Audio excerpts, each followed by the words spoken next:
Kuldeep Yadav is reportedly in contention for the 5th test. मैं क्या, congratulation, finally Kuldeep Yadav की बारी आ रही है ब्रो।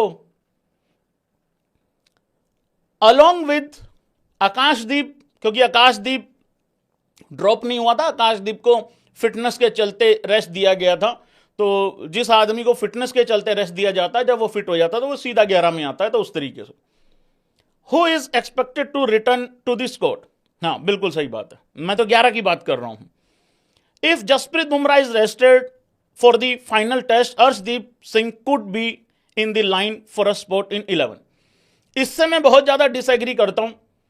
यह क्या बात है और यह क्या बकवास है कि अगर जसप्रीत बुमराह रेस्ट पे होगा तो ही अर्शदीप को मौका मिलेगा।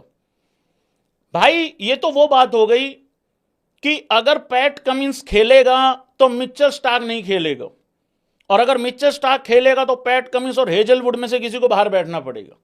ये क्या तरीका है यार भाई। यार हम लेफ्ट आर्म पेसर की वैल्यू क्यों नहीं समझते हैं? हम लेफ्ट आर्म, भाई आप लोगों को ऐसा नहीं लगता है हम पहला ऐसा देश है जो लेफ्ट आर्म पेसर को बिल्कुल एकदम स्टपनी से भी बुरा व्यवहार करते हैं उसके साथ? मुझे ऐसा लगता है। तो ये मेरी समझ से बाहर होता है कहानी कि ऐसा क्यों है। मैं तो ये कह रहा हूं अगर जस्सी है 11 में तो अर्शदीप को पहले मैच में होना ही चाहिए था, दूसरे में भी होना चाहिए था, तीसरे में आप रेस्ट दे सकते थे। चलो 2 मैच हो गए बैक टू बैक, और इतना यंग जवान लड़के को रेस्ट की जरूरत भी नहीं होती है, सिराज को भी नहीं जरूरत पड़ती है। अभी भी सिराज को 5वें टेस्ट मैच में डाला जा रहा है उस तरीके से। अर्शदीप स्टार्क नहीं है, अर्शदीप स्टार्क नहीं है, मिचेल स्टार्क नहीं है। लेकिन मिचेल स्टार्क भी तो मिचेल स्टार्क टाइम के साथ साथ बना है ना। अगर हम आज लगेंगे उसके पीछे, अगर आज टाइम देने लगेंगे, तब जाके वो साल 2 साल के बाद कुछ खतरनाक बॉलर टाइप बनेगा या जो भी है, जो भी रहेगा। लेकिन जो पेस अंशुल कंबोज की है वो वाली बात तो है नहीं। खैर इसमें अर्शदीप का फिर भी थोड़ा ज्यादा मिलेगा। और जो लोग कह रहे थे कि अर्शदीप का पेस कम है इस वजह से नहीं खिला रहे हैं, तो उनके सारे धोखे अंशुल कंबोज ने निकाल दिया आके। तो जो होता है भगवान जी अच्छा ही करते हैं, जैसा भी है। अंशुल कंबोज पे क्या होगा 5वें टेस्ट मैच में, ये डिबेट का हिस्सा है, उस पे आने वाले टाइम में बात करते हैं भी आएगा। लेकिन ये आज के हिसाब से, आज की माहौल को देखते हुए ये 11 समझ में आ रही है कि ये 11 खेलेगी। ऐसा क्या देख रहे हो, इतना प्रेशर बनाओगे मेरे ऊपर? नीचे देखो भाई, ये जितनी देखो महिला मित्र नीचे देखेंगे, नहीं तो मैं शर्मा जाता हूं। यशस्वी जायसवाल, केएल राहुल, साई सुदर्शन, पेन खराब हो गया, शुभमन गिल, 5 नंबर जुरेल, क्योंकि पंत आपको पता है इंजर्ड है भाई लोगों, 6 पे जडेजा और 7 पे वाशिंगटन सुंदर। उसने अपनी जगह को अर्न किया है, कमाया है उसने अपनी जगह को। 8 पे कुलदीप यादव, सिराज, आकाशदीप और भाई लोगों अर्शदीप।